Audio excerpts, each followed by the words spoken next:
Hi class, in this last video we're going to be talking about treatments for anxiety disorders. Some effective therapies that we have talked about in the past as well as during our class time are cognitive behavioral therapies and exposure therapy. So cognitive behavioral therapy really targets the thoughts and behaviors associated with anxiety. So it does both of those. So you might do something like cognitive it's not reprocessing, it's restructuring. Let me change that real quick. Anyway, so cognitive restructuring. So doing something like, oh, you have this catastrophic thought, everything's the worst and nothing's going to change. Well, now we're going to change that thought process to be more accurate. So this is the same thing that we would do with depression, right? Starting to change some of those depressive thoughts to be more accurate, right? So instead of thinking that you're just a failure, instead you might actually say, well, yeah, I did fail this exam, but it doesn't mean I'm a failure everywhere. So you have those thought processes, and you're also going to target those behaviors.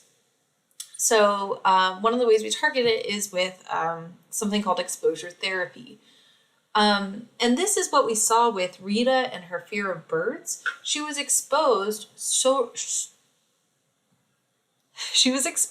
to birds slowly but surely. That's what I was trying to say. So what she ended up doing is, since she was avoiding birds, right? She wouldn't go outside. All she could do, sit under a tent, right? When she was out at the beach, she was avoiding having interactions with birds. So exposure therapy is exposing her to her avoidance and making sure that she does actually get treatment for what she has been avoiding. So by the end, right, she was able to do the exposures with the birds and actually holding birds, right? So there's a couple of different types of exposure therapy or different techniques. In vivo means in real life. So Rita did in vivo exposures, right? She actually went out and fed birds, and she also touched chickens and owls and those different types of animals, right? So she did this in real life. Sometimes we can't do that though, right? So in the case of the veteran who was doing the imagination of what was happening in the war zone, we can't really take him back to a war zone. So instead we had to do a lot of imaginal exposure. You have to imagine the fear. This could be something like, virtual reality as well. So that is another way to do that exposure. I'm just realizing that there are two different types that I'm just going to change right now. So the next one I want to talk about is systematic desensitization. So Rita did both in vivo, right? But she also did systematic desensitization. She learned relaxation techniques, and she learned how to face her fears starting from the bottom. So she did some imaginal exposure and then eventually led up to in vivo exposure. You can also do this, I call this the fear factor way. It's called flooding. So you start at the very top of the fear hierarchy. So in Rita's case, that would be starting with actually touching and holding a bird. And you basically start there and do a lot of sessions at that high level of anxiety. Eventually your anxiety will decrease. The problem with flooding, as you can imagine, is that treatment compliance is relatively low, right? If you're going into the fear factor and doing this multiple times, it may be really scary. So one of the problems is that a lot of people drop out of this type of treatment. So even though it can be very effective as well.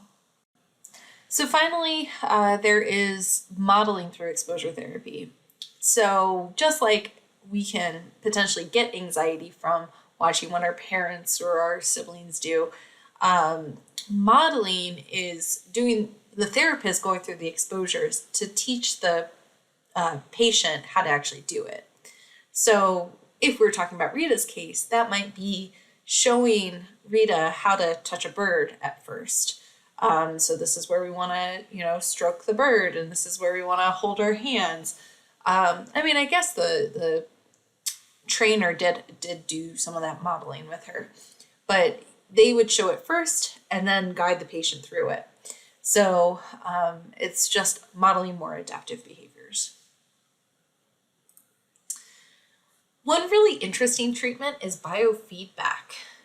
Biofeedback is where you're connected to some sort of sensors that monitor your body sensations. So this could be heart rate, it could be heat, it could be sweat, it could be muscle contractions.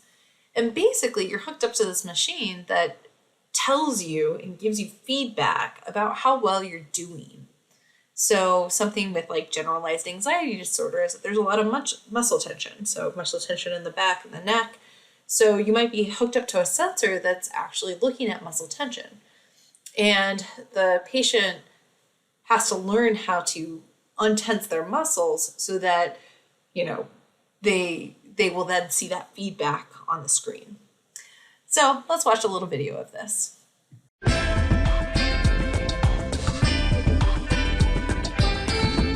Here's where biofeedback comes in. Biofeedback comes in several different forms. It usually uses simple electronic devices that are hooked up to your fingers that measure heart rate and sweat, very similar to what Tammy's hooked up to now.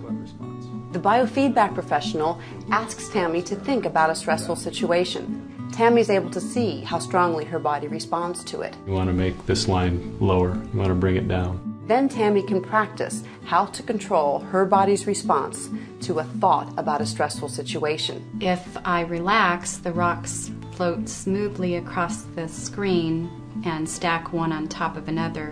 When I am resistant, the rocks will stop in midair. So it's really a matter of relaxing and reading my body's signals to control my stress level. After several sessions, Tammy will be able to control her body's response to a stressful situation, and she'll learn how to stop a stress reaction from taking over in her life. Each biofeedback session takes less than an hour. Most people see results within 8 to 10 sessions. After you've learned how to control your body's response to your stressful thoughts, you don't need to use the machine anymore. But I like to think of biofeedback as a personal trainer. You've just completed the third step. We're human and we tend to slip back into our old habits, so I think it's a good idea to do a biofeedback session every once in a while just to keep your stress reduction skills honed. This is so cool. By just hooking up to a machine, we're able to decrease our body's ability to be damaged by stress. We're able to stop the stress response. So isn't biofeedback kind of cool?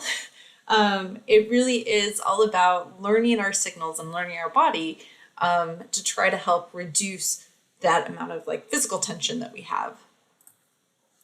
One last one that I'm going to talk about is a special type of exposure therapy, specifically for panic disorders. If you remember from, investigating this in your readings, panic disorder comes with a lot of panic attacks. And one of the things that happens, as we mentioned before, is that we have a lot of misinterpretation of what our body is doing if we're having a panic attack. So when we first start to feel our heart rate going up and our breathing become more shallow, you might misinterpret those signals as meaning there's something wrong. Oh my gosh, my body is doing something wrong.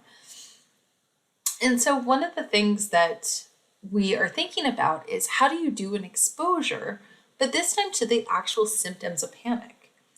So there's a special type of exposure called interoceptive exposure. Really, it's getting you used to the physical symptoms so you do not misinterpret those signals. So it's getting you used to what does it feel like to be short of breath? What does it feel like to have your heart rate increase? So I thought there's this great example of Grover from Sesame Street telling you how to do this.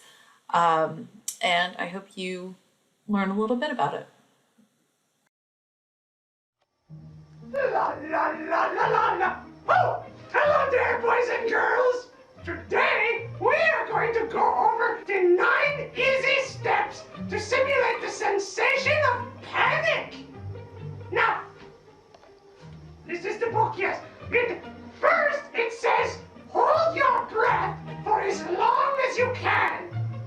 creates tightness in the chest.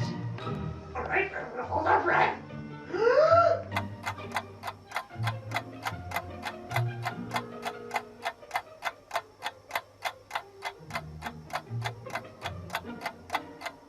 Oh, my chest is tight.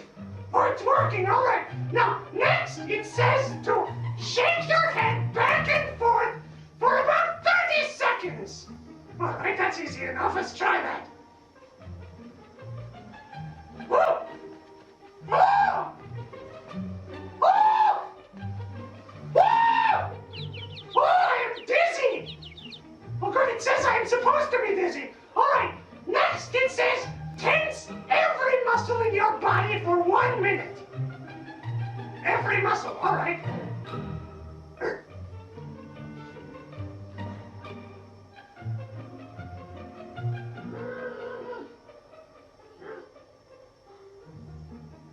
Oh! I don't think that was 1 minute, but I'm feeling very tense. Well, next it says, stick your head between your legs for 30 seconds and lift it really fast. Well, I'm going to need a chair to do that, so let's go find a chair. Oh, all right. Now I'm going to stick my head between my legs for 30 seconds and lift it up really fast. Head between my legs, head between my legs, head between my legs, head between my legs, head between my legs, la la la la la la, head between my legs. Okay! Oh, I feel lightheaded. So I think you get the point of what Grover's trying to teach you there. This is how to simulate a panic attack. And this is exposing a person to those sensations so that they don't misinterpret their signals and so they get used to it.